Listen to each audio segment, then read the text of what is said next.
work. This is a topic that I really care about. I began working in the area of cyberbullying and using mathematical methods to understand how we can mitigate this issue. Over the last year, we've focused on looking at bystander behavior, that is, people who watch abuse happen and see how their behavior can shape the outcome or the impact on a victim. So this work was presented, it's joint work actually with Dr. Sona Taheri. And there are three Masters of Analytics students who also did some of the data analysis on this project, Hrishika, Min, and Fam. Min and Kim, so they graduated already from RMIT, but we were able to take that work and put it into a conference, and we just recently presented it last month, and it's an IEEE conference. Now, I just wanted to give you an introduction to cyberbullying. I think it's something that the e-safety commissioner cares a lot about. Australia is at the forefront of battling online safety, but I would like to qualify what cyberbullying is when compared to normal bullying. So this is a definition that is put out by e-safety. It's an unwanted, repeated, aggressive, negative behavior that takes place over digital devices and can occur through texting, social media, gaming, instant messaging, and photo sharing. So all online platforms where people engage and interact. A characteristic of cyberbullying is that it has an intent to harm. That is like the first thing. The second thing is that it is aggressive. So the language that is used is usually having a high emotional content. The act is often repeated. It's not just a once-off comment, that it's repeated either, and repetition can happen either against the same victim from the same perpetrator, or it can happen through other methods online by amplification. So if somebody retweets what was tweeted, or they mention that and they keep talking about it, that is also repetition in the online world. And the more important and often less said is that there's often a power imbalance between the perpetrator, someone who causes bullying, and the victim, who often don't have methods to defend against such a perpetrator. So the participants in a cyberbullying event are usually classified into three categories: the perpetrator, the one who causes it; the victim, the one who receives it; and the bystander. And this is the largest group. It's all the people who view it. So bystanders, in fact, have not been given as much importance as we potentially should. A lot of the research has been on perpetrators, like why do people bully in the first place? How do we stop the bully? How do we, exclude them from? How do we report them? Also, a lot of focus on the victim, like how do we provide victim support programs? How do we encourage the victim to report? So a lot of the onus on stopping bullying has been on the victim to report such kind of behavior. However, I think there's a large part the observers can play. And initial empirical research has shown that even if the observers stand up, at least there's a 30% chance of reducing the impact on the victim. So I think that's where we went and took our focus to understand, what can we understand about bystander behavior. A lot of research on bystander behavior, which I'll call as cyber bystanders because it's in the context of online safety. There's been a lot of research on what bystanders do and why they do it. A lot of this research is in social science, so it's a lot of grounded theory research where there is uh, surveys or focus groups to extract data from participants and understand why people behave the way they behave. There's been a little bit of research on the mathematics side, on the algorithm side, mainly to try to understand bullying, but there's not that much that's been done in understanding cyber bystander behavior online. So this is our attempt to kind of bridge that gap and make some contribution in that space. So the method that we've chosen is agent-based modeling. Now, agent-based modeling is very commonly seen and used in many domains. No, sure, I think In it's going to stay cold, so it's fine. Yeah, you can. Agent-based modeling has been, widely used in studying human behavior as well. And usually this is a method by which you look at the character traits or that emerge at a macro level in a complex system by modeling it as an interaction of agents, and you define sort of micro rules to define how these agents interact with each other. So there are many languages we could have chosen, including Mesa, which is a Python-based one, but we've chosen NetLogo, which is a very high-level language, and it has a nice graphical user interface. So it's for an initial understanding. And we're not really worried about efficiency here. We just want to, get a high-level understanding. So we chose this as the model that we are going for. This is an example of the graphical user interface of NetLogo. So here the agents are called turtles. For some reason, they call them turtles. And every time step, you can define some behavioral rules that they will engage with. And so in our model, our victim is the person in blue, the perpetrator is the person in red, and all the people around them are bystanders, and they're currently white because we start off in that system, and then we define some rules, and some of them become different categories of bystanders, and they take different actions. So I'll walk you through that a bit shortly, but this is what NetLogo looks like. So because of that visual value, we chose to use that, and the coding is very easy. This is an example of, when something happens and people decide to take action, you can see that the people surrounding the perpetrator and the victim now have different colors. So there are bystanders who are in white color, green color, yellow color. So they all represent different roles that they take on. I'll talk about the roles shortly, but this just allows us to see at every tick or every time step what happens and how our parameters change the overall macro parameter that we're measuring. So in order to parameterize our NetLogo model, we wanted to use some real world data that has been collected from real social media interactions. Now, one of the biggest challenges we found in cyberbullying research is that there's plenty of data sets that have collected abusive content and manually annotated those contents as either bullying or not bullying, hate speech or not hate speech. But when we want to study the roles of users in a online scenario, we need to have data that has captured and annotated user roles as well. So with a lot of searching, we only found one comprehensive data set that actually captured participant roles. And this data set is available on Kaggle, collected by the University SEM Malaysia and Qasim University. So there's researchers at those two universities that collected this data set. It's a Twitter data set that was collected from January 2022 to January 2023. So what they collected here was they were searching for content that was aggressive, that was hateful, using specific hashtags, and then they collected the data set, cleaned it, and finally what they curated were 112 threads. So every thread is comprises an initial post which has hateful content or aggressive content. And then there are a bunch of users who reply to that and comment on it, retweet on it. They say something about the post.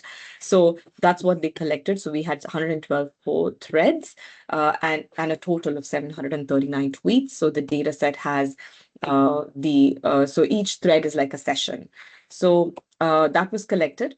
And then the authors used human annotation. So they actually recruited annotators and gave them a set of annotation guidelines, clear definitions of what to look for.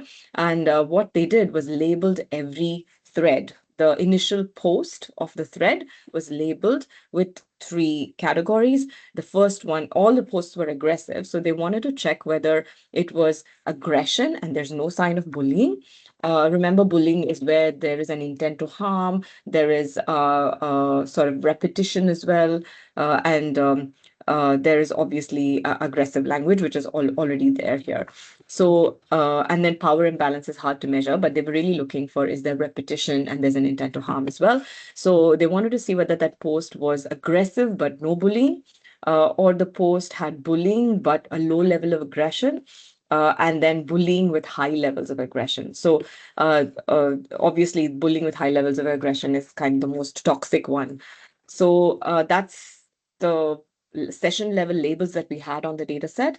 And luckily for us, they also labeled the bystanders, that is the people who watched that post and acted on it and replied.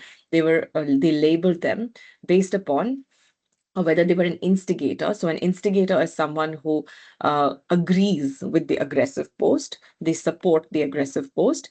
A defender is someone who is against or posts something against the original aggressive post, so they defend the victim. A neutral is a bystander who does post something about the original post, but they neither support nor defend. So they're kind of neutral in their stance. And there are other observers who post something which is unrelated to the original post. So they act as if they've ignored what has happened. So these are the others. Now, there are many, many other users who possibly did not reply at all or did not respond at all. So we can't track them. But this data set at least can track the actions that the people made, which is what type of reply they gave. So that's a little bit about the users and the data. Now, here's a summary of what that data set actually captured. So apart from the regular, social media data that the user ID, the retweet count, the favorite count, remember these are all anonymized. So but they do have like equivalent IDs. Then they also they did some natural language processing on the data set. And so every tweet went through the Perspective API tool, which is currently existing. It's going to get phased out end of 2026. But what it does is it gives a probability score for each on these categories. So, for example, I apologize, it shouldn't be binary. It's actually a floating point number between 0 and 1, but many users have converted that to binary by putting a threshold. So what it does is it gives a probability score between 0 and 1 of how likely that tweet would be considered as an insult by regular human annotators. So they, based on the guidelines that they provide on their website, and then they have a machine learning tool that is trained. So each of the tweets has got a probability score for insult, threat. So insult is if the text is insulting, threat is if it has threatening language, identity attack is if the post is attacking an identity like a gender, a race, a religion, a country, citizenship. If the post is actually attacking a certain class of identity. Then there's profanity, which is using abusive language, swearing words. Toxicity is, whether it's using hate speech, whether it's hateful, disrespectful. And then, of course, there's severe toxicity, so higher levels of that. Then there is also another natural language processing tool which was used to calculate sentiment. So the polarity, whether it's a positive or negative polarity, and then whether it's opinionated and whether it has a sentiment. So they're all floating point numbers. And then the last part is the two things I spoke about, which were human annotator labels. Um, so that's a little bit of the data set. And we use this data set to parameterize the interactions of our agent-based model. And I'll explain how. So here's just an example of the distribution of the features of the tweaks from the data set. So if you can see here, the topmost looks at the distribution of the probability scores for identity attack. And this allowed us to kind of pull values from a distribution so that we can then run simulations as instances of sort of or instances of values pulled from this distribution. So as we can see, most of them have got a heavy tail towards the end, and we tested different distributions and finally came to thought we'll just model everything as a Pareto distribution. Not everything looks like a Pareto, by the way, but we've just decided to simplify things and model it as a Pareto distribution. And we took the mean from the mean of this data set, and we also we fitted it, and so we got the corresponding parameter alpha, which is the heaviness of the tail is determined by that parameter. So we chose a certain number of variables. So we chose to measure the overall toxicity in the environment using the parameters of the identity attack, the profanity of the text, the toxicity of the text, and also we wanted to measure repetition. So we looked at retweets and we also looked at mentions, I think. So how much that has kind of been propagated out. So we took that score as well to determine the level of aggressiveness in an environment. And our goal was to assess for every instance, based upon what a bystander uh, does the bystander defending make a big difference to whether a perpetrator will advance or increase their, or will perpetrator retreat and stop, doing something abusive. So that's what we wanted to test in the agent-based model. Here's just an overview of how we set up the agent-based model.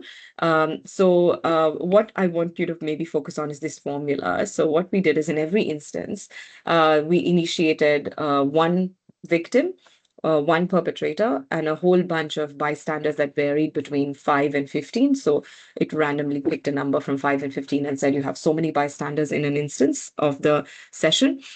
All the bystanders were initially taking no action, but then we set a threshold. So at every tick, we assume that the perpetrator generated some toxic comment, and the toxic comment had a certain level of toxicity, it had a certain level of identity attack in it, it had a certain level of profanity, it was retweeted a certain number of times, and it was made favorite a certain number of times. So and we pulled that from a Pareto distribution individually, and based upon the values that we got, there was the delta F is the increase in aggression caused by that act. So when the aggression increased, like that was the increase in aggression, and therefore every tick aggression increased by a little bit. And then we had a threshold in our model. When the aggression increased to a certain level, then bystanders begin to act, and they choose randomly to take on different roles. So they could either choose to be a defender, they could be an instigator, they could be neutral. That is, they don't contribute to the aggression, but they don't reduce it either. And then other also doesn't contribute to increasing aggression. So a defender contributes to reducing aggression. An instigator contributes to increasing aggression. So depending upon the number of bystanders, the aggression level either increases or decreases. So that's what this workflow is. And this is how a typical setup looks like. And the parameters that our model takes is shown on the right-hand side of that figure. So when you set up, it'll all be white like we had looked before. And the moment you hit go, at every tick, some actions happen. So the green indicates the defenders, the yellow indicates neutral, the orange indicate people who are instigators or who support the perpetrator. So we ran multiple simulations to see what happens. And we also had a threshold where the uh, if there are enough levels, or if the aggression level, because there's enough defenders, if the aggression level falls 20% below the initial aggression level, then the perpetrator will retreat and he will move away. And that is our way of simulating that aggression ends. So that's what we kind of set in the environment. And we wanted to see how many defenders will be needed or how early should the intervention happen for this action to happen. That is the bullying to stop. The table here is a table in our paper, which indicates the parameters that we extracted from the data. So alpha, which is the weight of the Pareto distribution, is shown in one column, and the weight of the delta F function, the weights for these variables is also shown. Now, I wanted to make a mention about the weights for toxicity, profanity, and identity attacks. So we did a little bit of research in the social media empirical literature, and we noticed that toxicity contributes greater to the impact on the victim. So does identity attack. Profanity is not by itself that much of an impact on a victim, because just using expletive language didn't impact a victim as much as when the comment was hateful, or it was disrespectful, or attacked someone's identity. So they got slightly higher weight than profanity. So what we did is we set these parameters, we ran multiple simulations, and we just observed, ran it 40 times, and we observed in how what happened in every instance. So this is a table that outlines all of our experiments that we did. So just to walk you through the table, so the bystander column indicates how many bystanders the agent-based model sort of initiated, and this ID, N, and O indicate the instigator, defender, neutral, other. It's just the proportion. So, for example, in simulation one, there were 13 bystanders with two instigators, four defenders, four who just had neutral comments, and three who had comments which are unrelated to the original aggressive post. And the final aggression level, so we had measures of aggression, and the final aggression level was 0.75. And in this instance, it only ran for 10 iterations. And then because the aggression level had fallen below 20% of the original level, the aggressor did back away. So one of the things you'll notice is there are quite large number of defenders in this example. Uh, in the next instance as well, we had only six bystanders that came up in that session, out of which there were two instigators, two defenders, and one neutral, one other. And because there were two neutral, two defenders were enough, and the aggressor backed away due to bystander action. In the third one as well, the aggressor did tend to back away, and we saw that there were three defenders. In the fourth example, if you can see, there were nine, no, in the fourth one, there were 14 bystanders. I don't know why it is. I think there's a mistake here. It can't be just one, so there must be more number of neutral and others. But because there was only one defender, what happened was we set a limit that if aggression doesn't stop, we wait until 200 time points, and then we just stop the simulation. That means that the aggression just continued, and then we were not able to stop. So we ran the simulation, and in the instances where the abuser backed away, you will notice that the number of bystanders is significantly larger. And we also noticed that when aggression did not stop, it was not only because there were a large number of instigators, but also because neutral and other bystanders contribute to doing nothing to reduce the level of abuse. So that's one of the observations, that just doing nothing does not help a scenario. Doing nothing is equivalent to allowing the abuser to continue doing what they're doing. So, we ran these simulations, and then, looked at the insights from what we found. And, just to simplify what we found that neutral bystanders who actually do not take any action against an abuser can unknowingly contribute to increasing the level of aggression in an environment. And the second one is with the action of defenders. Not only should more defenders participate in supporting the victim to reduce cyberbullying, but early intervention plays a big role. So the earlier that defender intervenes, the sooner the aggression ends as well, and there's a greater chance that the aggression ends. So these are a couple of insights we saw from our agent-based model. Now, I do want to caveat that, this is sort of an initial model that we built over, just one semester. And to extend this, there's plenty of other things that we can do. One of them is to include all the other variables in our agent-based model, develop better equations that will better simulate how aggression is modeled in the environment, also seeing how we can make it more realistic. But for that, we would need a little more data to be able to sort of fine tune this model. But all of these, at least our initial analysis, highlights one very important point, that we have not done enough to increase funding for bystander education. So this is kind of evidence for the fact that policymakers, government, we need to take more effort to establish bystander education programs, create awareness among users as to what kind of interventions that they can take safely, so that we can reduce the level of aggression in the environment. So this is, what I really wanted to say is, this is an initial step to understanding bystander behavior using agent-based modeling.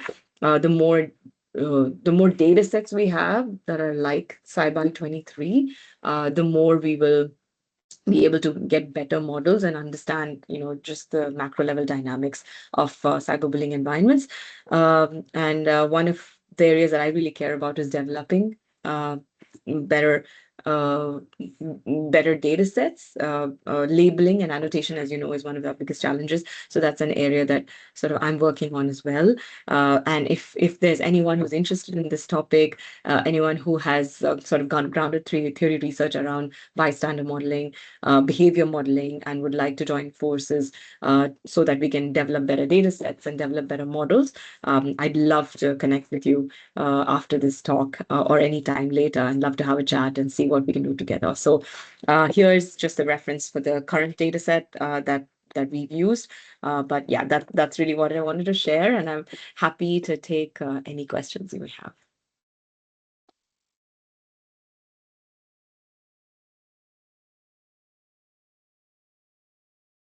Thank you so much, Arthi, for the very interesting talk and very interesting work and results. You. And do we have any questions for Arthi? I can't see the chat, so maybe Marshall, you'll have to read it out to me if there's any. I'm checking the chat. I cannot see anything right now. No, I can start I sharing if can you. start asking Yeah. questions until others gather their thoughts. I have one very silly question. Why did they call defenders a bystander? My feeling is that bystander is someone who doesn't really take any meaningful actions, but a defender shouldn't be considered a bystander. Am I correct in thinking like that? Yeah, no, absolutely. I think it's just a matter of terminology. So in Mm. sort of cyberbullying research, there are three categories of users. One is, of course, the victim. The other is the perpetrator. So perpetrator is someone who initiates the bullying, and then everybody else is a bystander. They are observers. They are watching what's happening, but they can be active or passive. So a active bystander could either be someone who is a defender who supports the victim, and there's also instigator, someone who supports the perpetrator. So they're also continuing the bullying against the victim. So they're like actively engaged. And then there's passive observers who either don't do anything or comment neutrally.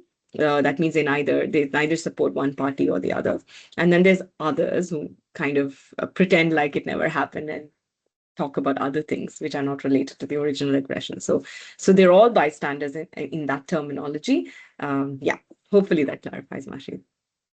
Yes, it does. Thank you. Excellent.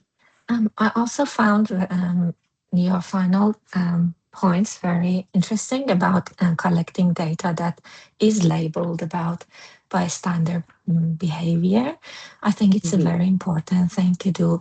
Um, this is a vague question. I'm not sure if you have an answer for that, but it's something that I think is useful to think about. Mm, Mhm. are there any platforms that allow us to know whether a comment or a toxic comment is reported? Because for me, Mhm. I as Mhm. someone who's defending someone who's bullied, I Yeah, would report the comment. I wouldn't engage with them. I wouldn't post or dislike anything, but I would rather report to the platform. Is it possible to collect data about reports as well? that's a great question. So, with the publicly available data, uh, I don't see it being tracked. Like, I don't think that is tracked in the data. So we can only get sort of social media metrics, and we can get text. And then, the labels are put based upon just what we collect. So if either something has been reported, who has reported. So that's all these bystanders which were there who watched things, but they did not put a text-based comment. So we don't know. Like I've looked at another data set, which is an Instagram data set, which is also, there are only few which collect session-based data. Most of them just collect a single tweet, and then human annotators label them as hate or not hate. And then, machine learning, deep learning algorithms try to kind of build prediction models based on that. But there's one Instagram data set that exists, but it doesn't have role labels. It only has session level labels. But that's it. So it would require annotation, I suppose, like a human has to annotate these things. But yes, to your point, whether something is reported or not, it's hard to collect from public data sets. I am not sure if we, for certain social media sites, whether on request such data can be acquired. I'm not sure, especially Meta. I'm not sure. Yeah. It's possible that if a comment or a post is reported multiple times, they would remove it, and so it won't be available. That's Fair true. point. Yeah.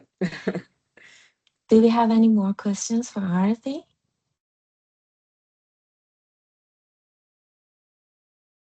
Yes, Ahmed, please go ahead. Hi, first of all, thank you so much for the really insightful talk. Um, just a few questions, just for the lack of my knowledge. Um, so the topic mentions agent-based models. So just to be clear, are we talking about the large language models here, or is it some other uh, No, so I didn't use large agentic? language models. So Okay, these are yeah, just agentic models. So I mean, I'm not using agentic models. Sorry, I'm using agent-based models. It's slightly different. So I'm not using LLMs. These agent-based models are um, agents. Like you treat them as users, and they mm, interact with each other using certain like low levels, like certain rules, some engagement rules.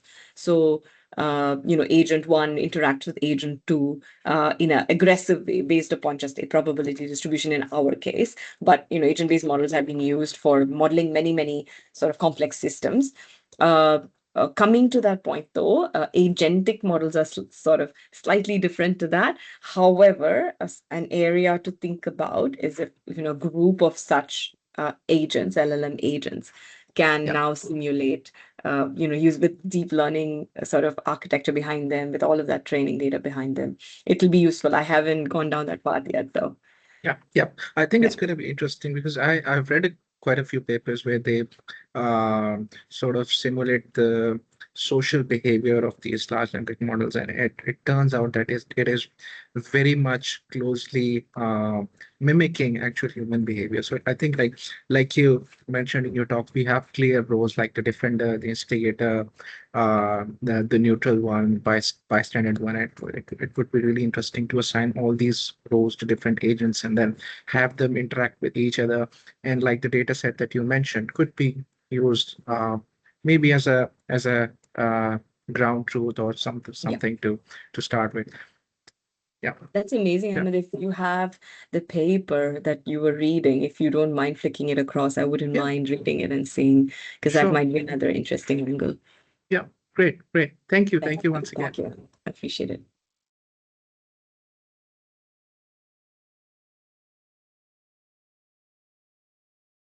Okay, I think we don't have any more questions. Um, Thank you very much, Arti, for sharing your results with us. Great work, Arti and Sana. And thank you, everyone who joined today. And have a very good day. Thank you. Appreciate the opportunity to share as well. Thanks, Mashi. Take care, everyone. Bye. Bye, everyone. See you.